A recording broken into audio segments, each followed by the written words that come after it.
Bonjour, bonjour, c'est Virginie. La leçon d'aujourd'hui a pour titre « Un visiteur nocturne ».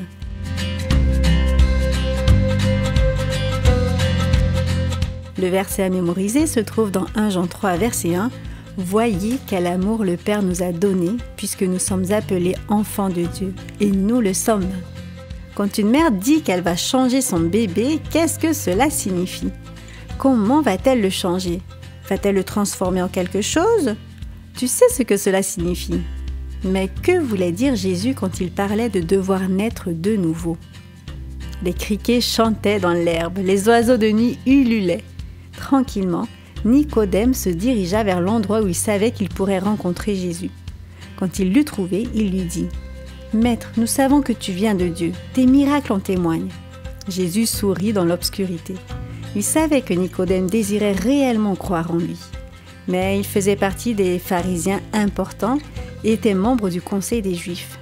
Il était venu le rencontrer de nuit parce qu'il ne voulait pas que les autres pharisiens le sachent. Nicodème savait que Jésus était un maître envoyé par Dieu, mais il n'était pas sûr qu'il soit vraiment le Fils de Dieu.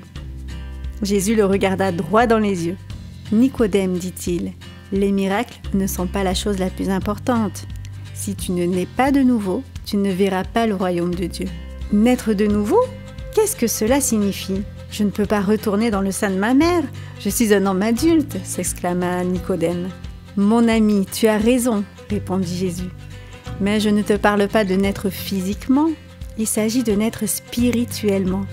En vérité, Nicodème, si tu ne renais pas du Saint-Esprit de Dieu, tu ne peux pas faire partie du royaume de Dieu. Je ne comprends pas, dit Nicodème pensif. Pense un instant au vent, continua Jésus. Tu ne veux pas voir le vent lui-même, mais tu peux observer les effets du vent qui souffle. Tu vois la cime des arbres se balancer et tu entends le bruissement des feuilles. Quand le Saint-Esprit entre dans la vie d'une personne, c'est la même chose. Tu ne peux pas voir le cœur de cette personne, mais tu vois ce qui se passe dans sa vie parce que son cœur est changé et purifié. Il y eut un moment de silence alors que Nicodème réfléchissait aux paroles de Jésus. Nicodème, tu as hérité ta vie physique de tes parents, ajouta Jésus. Mais la vie spirituelle d'une personne provient du Saint-Esprit. Quand quelqu'un décide de laisser Dieu entrer dans son cœur, Dieu le transforme.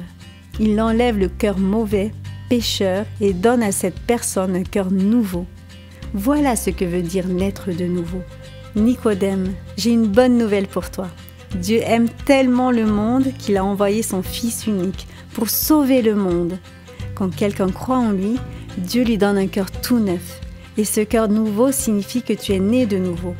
Tu as reçu la vie éternelle. Nicodème a compris ce soir-là une leçon que tout le monde devrait apprendre. Jésus nous aime tant.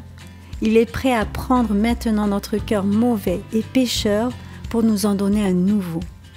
Veux-tu le laisser te donner aujourd'hui ce cœur nouveau et propre? Veux-tu naître de nouveau? Accepterais-tu le cadeau de la vie éternelle qu'il veut t'offrir? Voilà ce que tu pourrais dire à Jésus. Cher Jésus, merci de m'aimer. Mon cœur est mauvais et pécheur. Je voudrais te le donner maintenant. Je te demande de le remplacer par un cœur nouveau et propre. Merci pour ce nouveau cœur et pour le cadeau de la vie éternelle. Je t'aime, Jésus. Amen.